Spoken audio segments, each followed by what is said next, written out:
बिना किसी निमित्त के, बिना किसी प्रयोजन के सूर्य की तरफ नहीं देखना चाहिए। लोग तो आजकल मेडिकल साइंस से बड़ा विश्वास करते हैं। करते रहो भाई, कोई बात नहीं, पर शुगर ख़त्म होने वाली नहीं है, कितना भी खाओ दवा।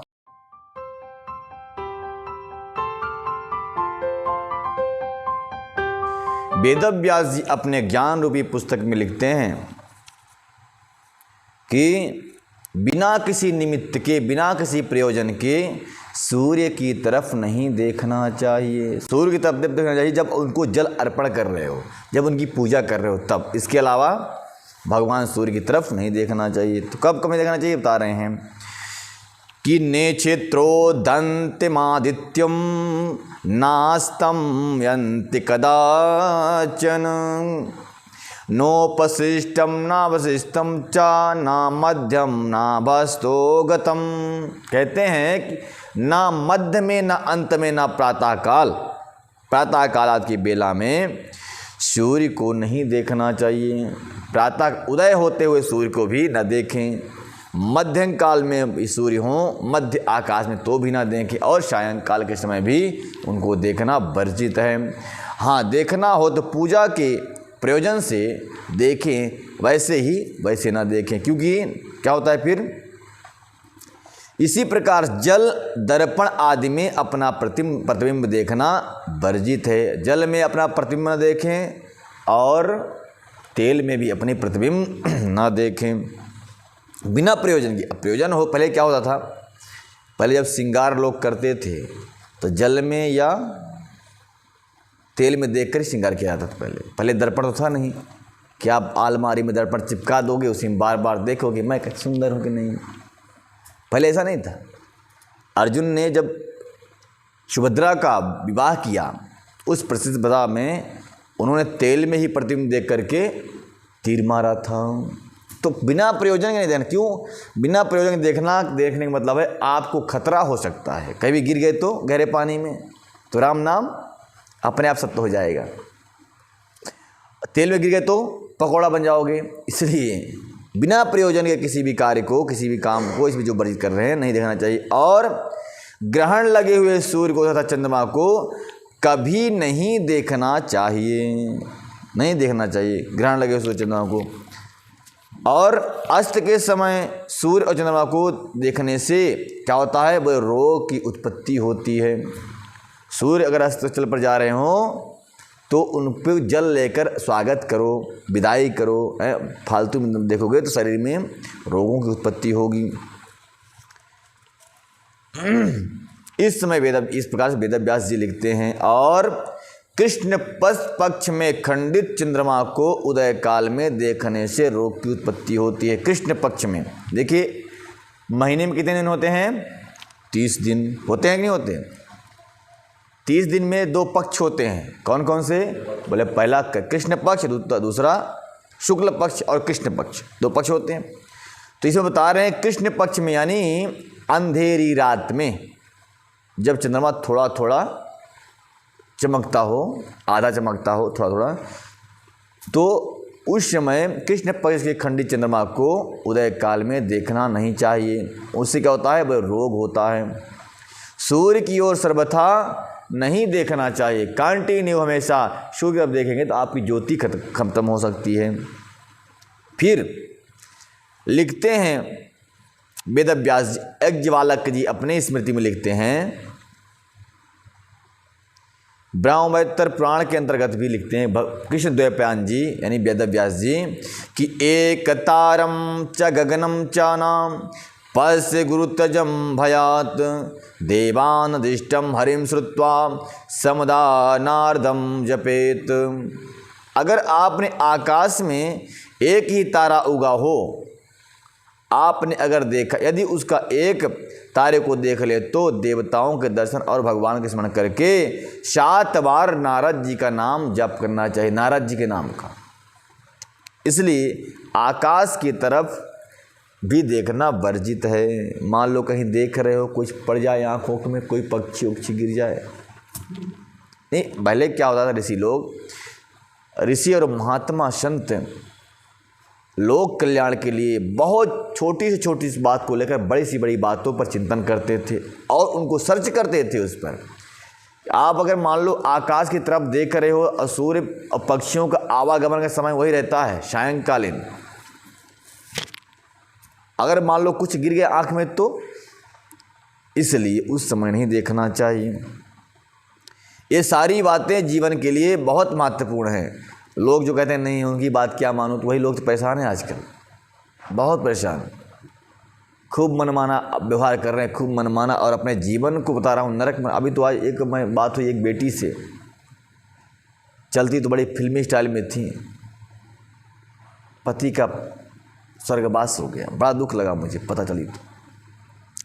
इसीलिए कहते भगवान के चरण में बैठो, भगवान आपके ऊपर आने वाली आकस्मिक घटना को रोक सकते हैं। लोग कहते हैं, कुछ लोग भक्त लोग बताएं कि महाराज जी जा रहा था, बस एक चावल के नोक के बराबर बच गया, नहीं तो आज मैं आपके सामने नहीं बैठा। यही तो प्रमाण है भक्ति का। खतरा तो आएगा लेकिन उससे भगवान किसी न किसी निमित्त से कुछ न कुछ करके आपको बचा लेंगे। इसलिए भगवान दुनिया को के दरबार में जाओ या मत जाओ, सगे संबंधियों के दरबार में जाओ या मत जाओ, लेकिन भगवान के दरबार में माथा टेकने जरूर चले जाना। आप पर आने वाली आपत्ति और विपत्ति आपको वाई काट करके निकल जाएगी, पर आप पर नहीं आएगी। अगर भगवान को वाई काट करोगे तो समस्या आपसे प्रेम कर लेगी। आहा मैं आपसे बड़ा प्यार करता हूँ, कहाँ जाऊँगी? बोले आपके साथ जाऊँगी, आपके साथ रहूँगी। समस्या बोले क्यों? बोले आप भगवान से प्रेम नहीं करते इसलिए मैं आपसे प्रेम करूँगी। समस्या वो आ जाएगी। तो जो भगवान से प्रेम करते हैं समस्या उनसे प्रेम नहीं करती, नहीं तो वो तैयार ही कौन मौका मिले मैं दबोचूँ उसको। तो बड़ा दुख लगा मुझे एक बात सुनकर। तो संतों की बात को, विद्वानों की बात को, विद्वान ब्राह्मणों की बात को जो मानेगा, वेदों की शास्त्रों की बात को जो मानेगा, उस समस्या से घिरा नहीं रहेगा। समस्या आई तो एक चावल की तरफ छोड़ के आपको निकल जाएगी। लोग कहते हैं महाराज जी बच गया मैं थोड़ा, एक चावल के बराबर। तो देखना नहीं चाहिए किसको। आकाश में एक तारा हो तो तब उस आकाश से आप नहीं देखना चाहिए। यदि उस एक तारे को देख लो तो देवताओं के दर्शन करना चाहिए, तो उससे उस पाप से वंचित हो जाएंगे। और नारद जी का नाम जप लो 7 बार, बड़ा बात नहीं है। नारद जी नारद जी नारद जी नारद जी नारद जी, हो गया 7 बार। और महाभारत में बहुत सुंदर व्यास जी लिखते हैं कि जूठे मुंह अथवा अशुद्ध अवस्था में सूर्य चंद्रमा ग्रह नक्षत्र तारे आदि को नहीं देखना चाहिए। जूठे मुंह हैं। आजकल तो लोग रोड पे चलते रहते, खाते रहते खड़े खड़े, गुपचुप कोई खा रहा कोई कुछ खा रहा। और मान लो दुर्भाग्य से, हालांकि अब आजकल तो सूर्य भगवान दिखते ही नहीं, इतनी बड़ी बिल्डिंग बन गई हैं तो बचे रहते हैं, पाप से बच जाते हैं लोग। किसको जूठे मुंह नहीं देखना चाहिए? भगवान सूर्य को, चंद्रमा को, ग्रह को, नक्षत्र को, और इसी तरह ब्राह्मण को, गुरु को, देवता को, राजा को, श्रेष्ठ सन्यासी को भी जूठे मुंह से नहीं देखना चाहिए। सामने नहीं जाना चाहिए जूठे मुंह। बड़ों के सामने भी जूठा हाथ जूठा मुंह लेकर नहीं जाना चाहिए। तथा देव कार्य करने वाला, धर्म का उपदेश करने वाले द्विज के पास भी जूठे मुंह अथवा अशुद्ध अवस्था में नहीं आए। जैसे मान लीजिए स्त्रियां महीने में अपवित्र हो जाती हैं, उस अपवित्र अवस्था में भी उनको अपने बड़ों के सामने नहीं जाना चाहिए और अपने गुरु के सामने, देवताओं के सामने खड़े नहीं होना चाहिए, जाना नहीं चाहिए, नहीं तो बहुत पाप लगता है। इस मर्यादा का कौन पालन करती थी? द्रौपदी जी। द्रौपदी जी का जब केस खुला था, दुर्योधन चीरहरण कर रहा था, उस समय द्रौपदी जी अपवित्र अवस्था में थी। उस एकांत स्थान में वास कर रही थी जहाँ पर हर कोई जाता नहीं। उस समय दुशासन दुर्योधन की आज्ञा पाकर पहुँचा और उनके बालों को पकड़ लिया। और द्रौपदी के खुले हुए बालों के, यानी पराई स्त्री खुले हुए बालों को स्पर्श करना, पकड़ लेना, खींचना, उसको पराजित करना, इतना ही तो आपकी आयु को समाप्त करने के लिए पर्याप्त है। उसी वक्त दुर्योधन की, दुशासन आदि कौरवों की आयु समाप्त हो चुकी थी, मर चुके थे। अर्जुन के बाणों ने तो बाद में दिखाने के लिए मारा, लेकिन वो अभी ऐसे ही मर चुके थे। जो लोग स्त्रियों का अपमान करते हैं वो मरे हुए लोग ही हैं, जिंदा नहीं है। ना तो इज्जतदार लोग हैं, ना धर्मात्मा है, ना कुछ है, वो मरे हुए लोग ही मानो उनको। धर्मात्मा, इज्जतदार व्यक्ति और वीर पुरुष कभी स्त्रियों पर हाथ नहीं चलाते। ये भागवत में लिखा है। ये पृथ्वी माता कहती हैं कि प्रहरन्ति न स्त्रीषु कृतागः स्वापि जंतुषु किम त्वाद्विधाराजन करुणादीन वत्सलः। बहुत से बात कहती है, हे राजन, मतलब एक पुरुष से करी, हे पुरुष तुम बताओ इस स्त्री को क्यों मारते हो? क्यों? अरे अपना घर परिवार, माता पिता भाई बंधु को छोड़कर आपके शरण में है। और राम जी कहते हैं शरण में आए हुए का जो त्याग करता है, मारता है, तो बोलते उसका मुख देखने से पाप लगता है, उसको मुख नहीं देखना चाहिए। तो स्त्री क्या है? आपके शरण में है ना, आपके घर में है ना, आप पालन करने वाले हो ना। अगर आप ही मारना शुरू कर दो तो फिर बचाएगा कौन उसको? तो मारो नहीं। हाँ, अगर आपकी बात समझाओ, नहीं मानती तो तलाक तलाक तलाक। भाई इसलिए बोल रहा हूँ ये बात, मारोगे पाप किस पे लगेगा?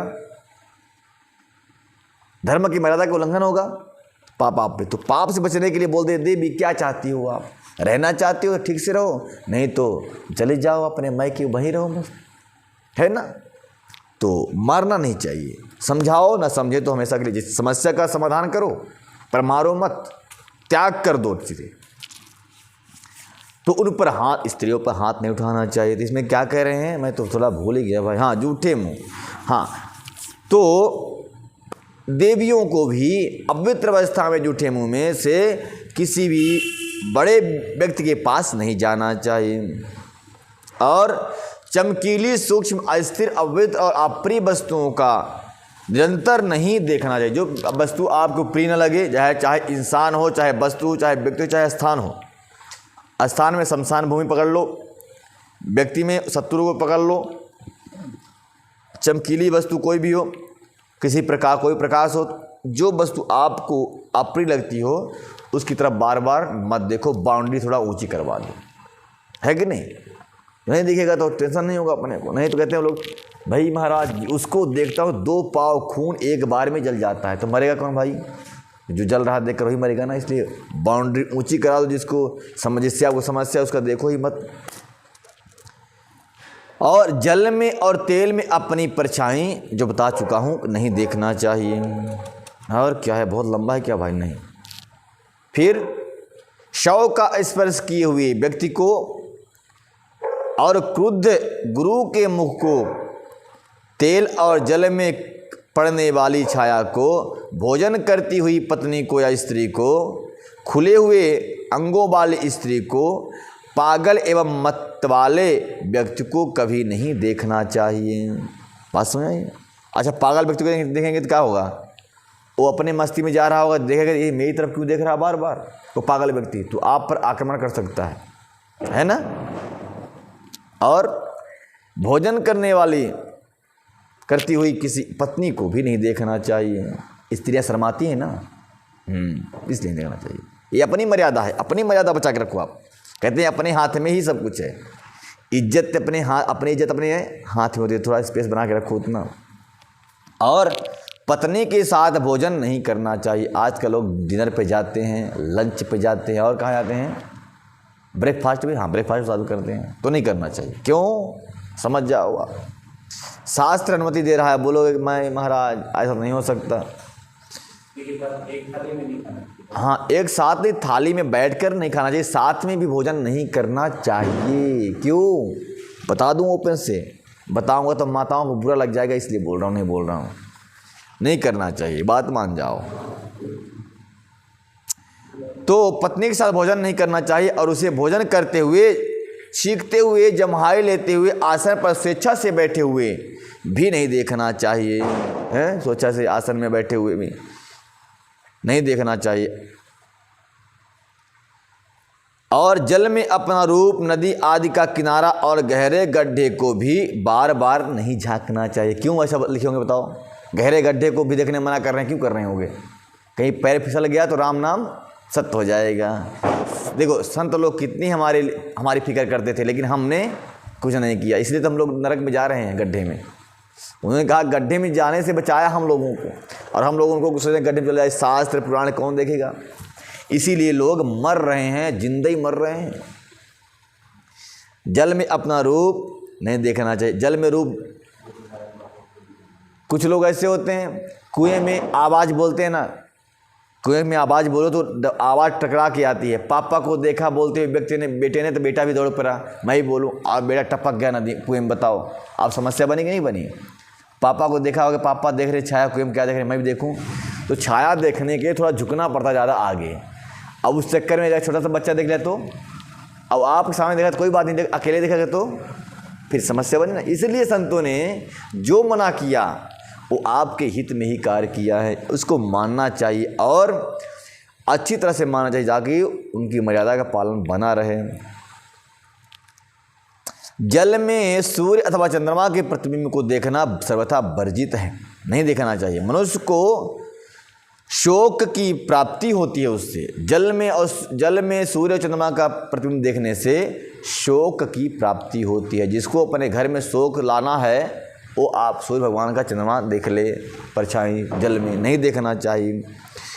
और ये देख रहे हैं आज की स्थिति में, आज के नवयुवकों के लिए बहुत सुंदर बात है ये। क्या इसमें लिखा है कुर्म पुराण में कि बंधु विच्छेद हेतुम चा पश्चेदम परमैथुनात् नाचा संस्पृष्टम। इस मतलब कहते हैं कि बंधु विच्छेद, अगर आप पराया मैथुन देखते हैं तो आपको अपने बंधु से बिछोड़ हो सकता है, बिछोह हो सकता है, हैं? नग्न परिस्त्री अथवा पुरुष की ओर कभी नहीं देखना चाहिए। जो दूषित हृदय से, अच्छा इसमें इधर है, पराया मैथुन देखने से बंधु भाई का वियोग होता है, इसलिए उसे नहीं देखना चाहिए। लेकिन आज की इन युवा बच्चों को कौन समझाएगा भाई, मोबाइल तो हाथ में ही रहती है 24 घंटे। नग्न पर स्त्री अथवा पर पुरुष की ओर कभी नहीं देखना चाहिए। परंतु अब क्या समझाया जाए, जो दूषित हृदय से किसी नग्न स्त्री को ओर देखता है वह पापी मनुष्य रोग से पीड़ित होकर के मरता है। आज जो दवाखाने में बेड पे जो भीड़ लगी हुई है, आप समझ लो ये शरीर भगवान का बनाया हुआ है, और आपकी आँखें, कान, नाक सब कुछ भगवान का बनाया हुआ है। दांत भी, लीवर भी, किडनी भी, और जो भी है आपके शरीर के पार्ट्स, सब कुछ भगवान बनाए हुए हैं, भगवान बनाया हुआ है। और ये मर्यादाएं शास्त्रों में भी भगवान की बनाई हुई है। अगर इन शास्त्रों की मर्यादाओं को पालन करते हैं तो ये शरीर स्वस्थ रहेगा, क्योंकि सिग्नल यहाँ से चलता है। ये शरीर एक रोबोट है, सिग्नल यहाँ पे सेट है इसका। अगर सिग्नल से आउट हुए तो दवाखाने में बेड पे चिट्ट पड़ोगे और काम ख़त्म हो जाएगा। तो बता रहे हैं इतना काम को नहीं देखना चाहिए, नहीं करना चाहिए। कल और हम आपको बताएंगे कि कहाँ नहीं बैठना चाहिए। तब तक के लिए जय जय श्री राधे श्याम। बोल वृंदावन बिहारी लाल की जय। आइए हम अब राम कथा में गोता लगा करके अपने जीवन को पवित्र करते हैं, मन को पवित्र करते हैं, विचार को पवित्र करते हैं। और विचार ही नहीं, सारे संसार के वैभव, यश, कीर्ति सब कुछ प्राप्त करने के लिए एकमात्र साधन ढूंढ लेते हैं। क्या है वो? राम कथा है। तो गोस्वामी जी बहुत सारा वर्णन करते हैं दोहे में कि उत्तर दृश्य सरजू बह निर्मल जल गंभीर, बांधे घाट मनोहर स्वल्प पाक नहीं तीर। गोस्वामी जी कहते हैं जहाँ राम जी इस तरह विराजमान हैं राजराजेश्वर बन करके, उसी राज्य के उत्तर दिशा में एक नदी बहती हैं जिनका नाम है सरजू।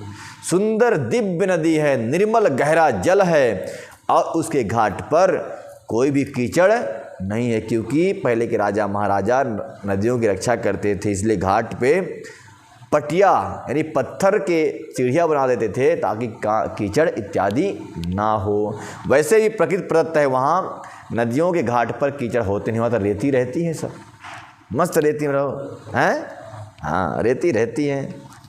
तो गोस्वामी जी देख रहे हैं, बताओ नेत्र बंद करके देख रहे हैं और यहाँ पर रामचरितमानस को लिख रहे हैं।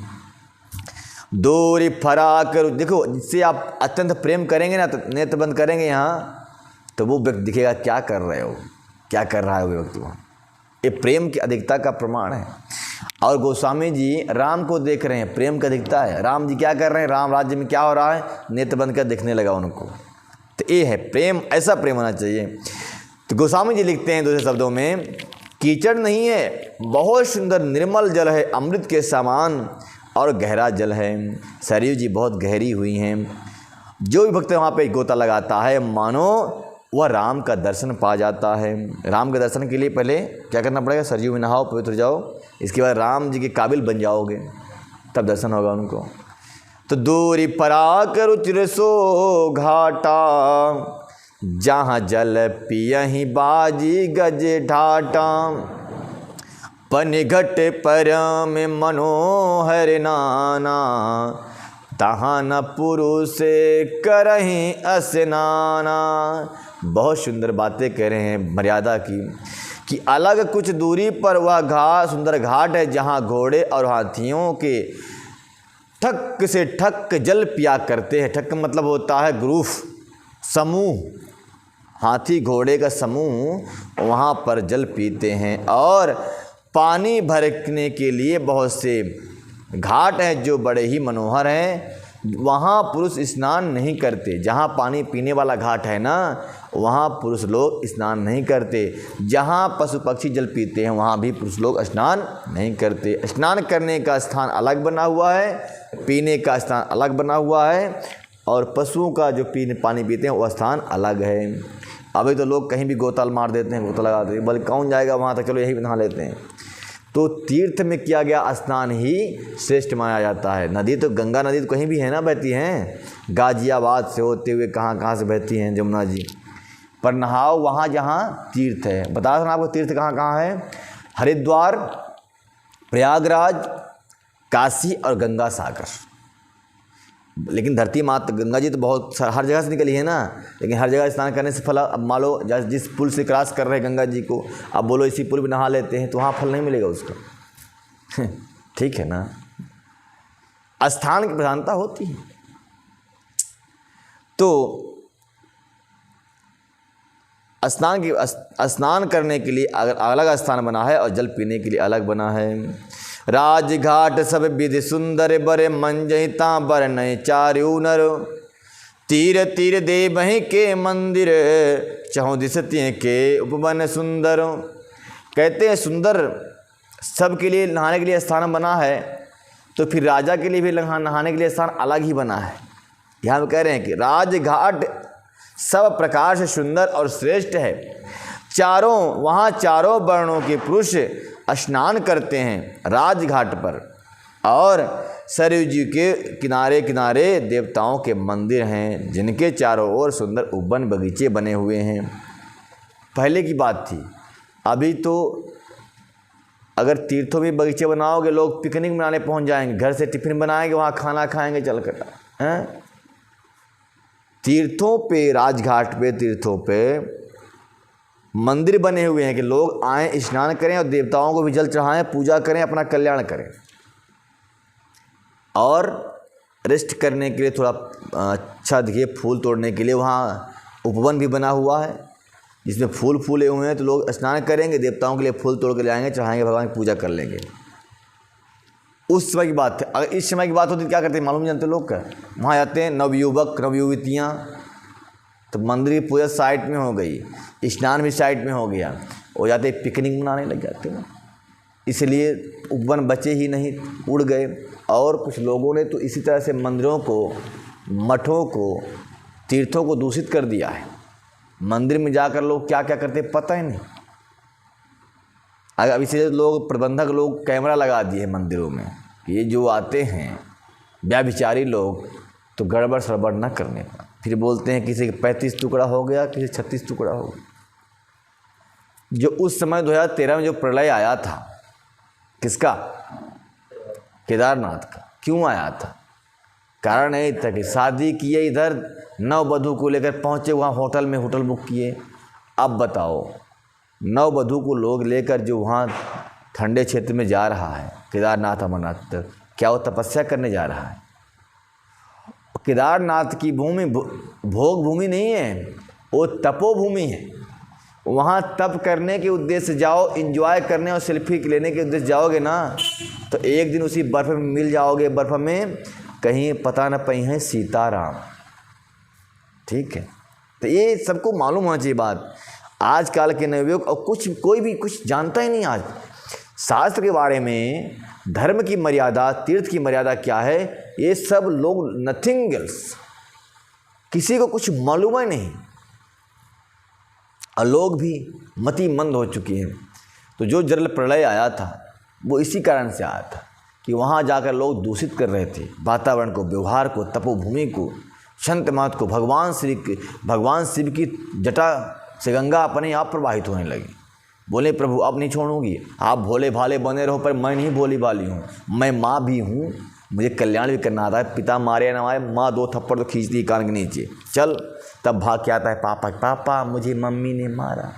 पापा जी भी एक घूंसा, क्या किया तो होमवर्क नहीं किया तो ले। तो गंगा जी भी निकली, बोली प्रभु आप बने रहो भोले भाले ध्यान में, मैं तो अब प्रलय करती हूँ और लेके सबको आपके धाम पहुँचाती हूँ। तो लेकर सबको अपने धाम पहुँचा दी। अब लोग डर गए, भाई अब ऐसा नहीं करना चाहिए। तो तीर्थों में जाकर व्याभिचार नहीं करना चाहिए, सेल्फी भी ज़्यादा कम लो और अपने आत्म कल्याण के लिए आराधना करो भगवान की। अब जिसके धाम में तुम गए हो, खुद ही समाधि में बैठे, ध्यान में बैठे, अब जाकर तुम उत्पात मचाओगी और समाधि खंडित होगी, जानते हो फिर भगवान शिव हैं वो तीसरी नेत्र खोल ही देते हैं। तो नहीं करना चाहिए। तीर्थ में गए हो तो भगवान की पूजा पाठ करो और अपना कल्याण करो, परिवार का कल्याण करो। कहूँ कहूँ सरिता तीर उदासी, बस ही ज्ञान रत मुनि सन्यासी। तीर तीर तुलसी का सुहाई, वृंद वृंद बहु मुनि ही लगाई। गोस्वामी जी वर्णन करते हैं, नदी के किनारे कहीं कहीं विरक्त और ज्ञान परायण मुनि और सन्यासी निवास करते हैं, और उन्हीं सन्यासियों के आश्रम में इर्द गिर्द जहाँ जहाँ तुलसी के बगीचे लगे हुए हैं, तुलसी के बगीचे लगे हुए हैं, और झुंड के झुंड वहाँ पेड़ पौधे मुनियों ने लगा रखा है और बड़े ही सुहाने लगते हैं। क्योंकि मुनियों के आश्रम में कोई आए तो बोलेगा महाराज जी थोड़ा तुलसी दल दे दीजिए, क्योंकि तीर्थों में बहुत भीड़ लगती है। तुलसी दल देते देते तुलसी एक में लगाएंगे ख़त्म हो जाएगी, इसलिए बहुत बगीचा लगा दिया। जो आए वही तुलसी दल लेकर जाए, अपना कल्याण करे। तुलसी दल क्यों? बोले तुलसी का एक पत्ता सुबह खाने से जितने भी रोग आपके लीवर उवर में हों, रक्त में कोई धब्बा उब्बा हो, लोग बोलते हैं ना रक्त गाढ़ा पड़ गया है इनका, इसलिए धब्बे आ रहे हैं, तो जिनको इस रोग से बचना है उसको तुलसी का एक पत्ता बासी मुँह से खा ले और 1 गिलास पानी पी ले, तो अंदर की बीमारियां तो बिल्कुल नहीं होंगी। अब ये नहीं कि आज खाए कल ना हो, ऐसा नहीं है, उसके लिए 10-20 साल लगेगा आप। इसलिए बचपन से ही बचपन से ही शुरू कर दो। जो नहीं शुरू किया तो आज से कल से शुरू कर दो, तो 20 साल बुढ़ापे तक में आपका लीवर वर सब सही हो जाएगा, जो है ना। तो अंदर की बीमारी को ख़त्म करने की सबसे बड़ी औषधि क्या है? तुलसी का पत्ता। खांसी भी आ रही हो आपको और तुलसी का पत्ता खा लीजिए 2-4 ठो, खांसी बाय कर देगी, बाय और चली जाएगी आपको छोड़ के। तो जिनको बचना है, लोग तो आजकल मेडिकल साइंस से बड़ा विश्वास करते हैं, करते रहो भाई कोई बात नहीं, पर शुगर ख़त्म होने वाली नहीं है, कितना भी खाओ दवा, क्योंकि ख़त्म होने के लिए जड़ तो ये शास्त्रों में वेदों में है। वेदों के उपचारों करो, सारे रोग की समाप्ति हो जाएगी, रोग लगेगा ही नहीं। अब खाना है आपको बर्गर पिज्ज़ा सड़ा हुआ 6 महीने का, तो लीवर तो ख़राब होगा ही होगा, बचने वाले हो नहीं। अभी जवान है तो कुछ नहीं होगा, बाद में पता चल जाएगा सब।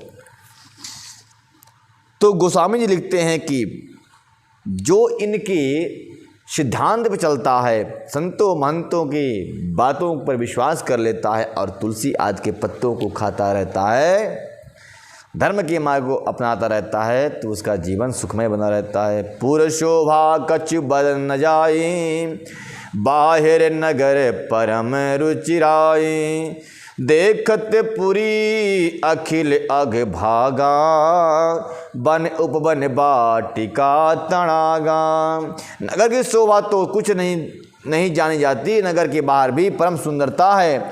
श्री अयोध्यापुरी के दर्शन करते ही संपूर्ण पाप भाग जाते हैं और बनोबन बावलियाँ और तालाब बड़े सुंदर ही शोभित हो रहे हैं और निर्मल हो रहे हैं, क्योंकि राजा राम की राज्य है यहाँ पर। अच्छा, राजा राम के राज्य में सारे के सारे तीर्थ, नदी, बावली सब तीर्थ क्यों है? पवित्र हैं, स्वच्छ हैं, निर्मल हैं, क्योंकि वहाँ के नगरवासियों का मन भी तो निर्मल है। इस बात यही है, रुक जाती है। आज तो क्या कहा जाए, कलयुग लगा है भाई। तो पाप बापी तड़ाग अनूप कूप, मनोहर यत्नम सोहहीं, बहुरंग कंज अनेक खग कूजहि, मधुप गुंजरहीं। आराम रम में पिका दिखग सब, जनुपति के हंकार ही, बहुरंग कंज अनेक खग कूजही, मधुप गुंजारही। कहते हैं उस वन में बापी तड़ाग अनूप कूप और मनोहर लग रहे हैं, बहुत सुंदर सुहाने लगते हैं। और शोपान सुंदर नीर निर्मल, सुंदर पान करने योग, पीने योग सुंदर नीर बह रहे हैं। और सीढ़ियाँ रत्नों की बनी हुई है उन बापी में। बापी मतलब बावली, बावली नहीं, बावली समझते ना, तालाब से छोटी होती है, एक निजी कार्य के लिए लोग बना के रखते हैं। और बावली तालाब की जैसी होती है, जैसे अपने गढ़ी नहीं होती, गढ़ी अपने गांव में, वो गाँव यहाँ गढ़ी को बावली बोलती है, बस हो गई, इतने मानो। तो सुंदर है सब बावलियों में, तालाबों में पन्ने, हीरे आदि की सीढ़ियाँ बनी हुई हैं। बताया था आपको कल ना कि भारत देश ऐसा देश था जिसमें सबसे ज़्यादा धन था। भारत से अमीर कोई और देश नहीं था। आक्रांताओं ने इसको गरीब कर दिया। हाँ, तो यहाँ पर तालाबों में पन्ना, पुखराज, हीरा इत्यादि की सीढ़ियाँ बनी रहती थीं। सुंदर जलता बगीचे में, सुंदर सुंदर बगीचे भी थे जिसमें भौरे आदि गुंजार कर रहे थे। रमानाथ कह राजसो पुर बरन न की जाए, अनिमादिक सुख संपदा रही अबद अब छाए। देखिए इतनी महत्व क्यों है यहाँ राम जी की नगरी की? क्योंकि सीता जी की माता की दासियों का नाम है अणिमा आदि सिद्धियाँ। सारी सिद्धियाँ सीता माता की सेवा में नियुक्त हैं। अब सिद्धियाँ यहाँ नियुक्त हों, वहाँ किस बात की कमी होगी भाई? किस बात की कमी नहीं हो सकती, सब कुछ वहाँ है। वो तो ब्रह्मा आदि के पास भी वह वस्तु नहीं जहाँ जो राम के पास है। लक्ष्मी स्वयं आई है ना धरती लोक पर, इसलिए जहाँ वो आती हैं वहाँ अपने आप संपदा चली जाती है। तो लक्ष्मी वहीं आती हैं जहाँ के लोग सदाचारी होते हैं। तो जहाँ तहाँ नर रघुपति गुण गावहीं, बैठी परस परे दुहै सिखावहीं, भजहु प्रणत प्रतिपालक रामहि, शोभाशील रूप गुण धावहीं। लोग जहाँ तहाँ रघुनाथ जी के गुण गाते हैं और बैठकर एक दूसरे को यही सीख देते हैं कि शरण गत का पालन करने वाले श्री राम जी को भजो और शील रूप गुणों के धाम रघुनाथ जी को भजो, वहीं से कल्याण होने वाला है। क्योंकि राम जैसा दयालु कोई संसार में नहीं है, ना संसार में कोई स्त्री है राम सीता माँ की तरह समान दयालु, और ना तो कोई संसार में पुरुष है राम के समान दयालु। संतों की बात अलग बात हो जाती है भाई। संत माने राम के भक्त हो सकते हैं, पर other person not is other person हैं, उनको उन दूसरे व्यक्ति में कोई ऐसा भाव हो ही नहीं सकता। दूसरे में क्या होगा? धोखा, स्वार्थ, अपना उल्लू सीधा हो तो बात करेंगे, नहीं तो कोई रिलेशन नहीं उनका। बोल वृंदावन भाई लाल की जय, मर्यादा पुरुषोत्तम श्री राम की जय। जाजल बिलोचन श्यामल गातहि, पलक नयन इब सेबक त्रातहि। धृत सर रुचिर चाप तुरी रही, संत कंज बन रविरन धीरहि। काल कराल ब्याल खगराजहि, नमत राम आ काम ममता जहि। लोभ मोह मृग जोत किरातहि, मनसित करी हरि जन सुख दातहि। मंगल भवन या मंगल हारी, द्रवंश दशरथ अजय बिहारी। गोस्वामी जी वर्णन करते हैं, जहाँ तहाँ रघुनाथ जी गुण गाते हुए सब बैठकर एक दूसरे की यही शिक्षा देते हैं और शरण गत पालन करने वाले भगवान को भजते हैं। कहते हैं कमल नयन और श्यामले शरीर वाले को भजो है। सजल नयन बिलोचन श्यामल, और पलक नयन इब सेवक त्रादहि। कहते हैं श्यामल सजल नयल जो हैं, श्यामल शरीर वाले और जो कमल के समान जिनके ताजे ताजे नेत्र, सुंदर सुंदर नेत्र हैं, उनको भजो। और पलक नयन इब सेवक त्रातहि, पलक के पड़ते ही, पलक जिस प्रकार नेत्रों की रक्षा करती हैं, ठीक उसी प्रकार से राम जी अपने भक्तों की रक्षा करते हैं। अब बताओ कितनी बड़ी बात हो गई। ये पलकें हमेशा, अब गिराना नहीं पड़ता, पलकें अपने आप गिर जाती है। जब हवा लगती है आँखों में या फिर कहीं कीड़ा पड़ गया तो पलकें अपने आप गिरती नहीं गिरती हैं, अपने आप गिरती रहती हैं, उठती रहती हैं।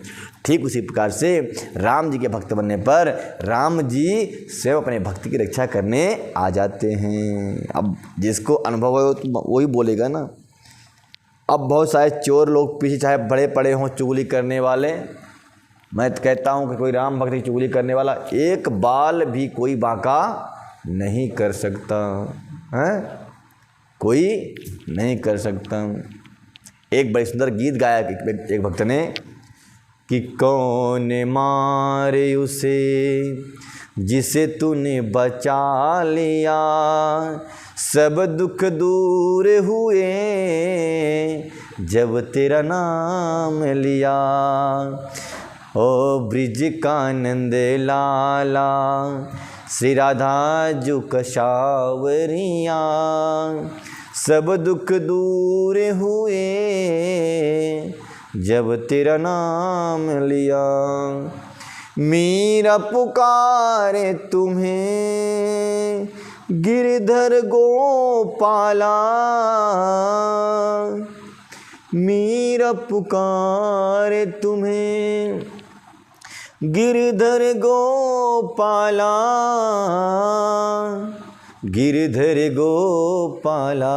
ओ बन गया अमृत में विष से भरा प्याला, बन गया अमृत में विष से भरा प्याला। भोले वृंदावन बिहारी लाल की जय, श्री राजा राम सरकार की, पवन सुत हनुमान की, गोस्वामी तुलसीदास की जय, सद्गुरुदेव भगवान की जय, सद्गुरुदेव भगवान की जय। आज की कथा यहीं तक, कल और कथा सुनाई जाएगी। तब तक के लिए जय जय श्री राधे श्याम।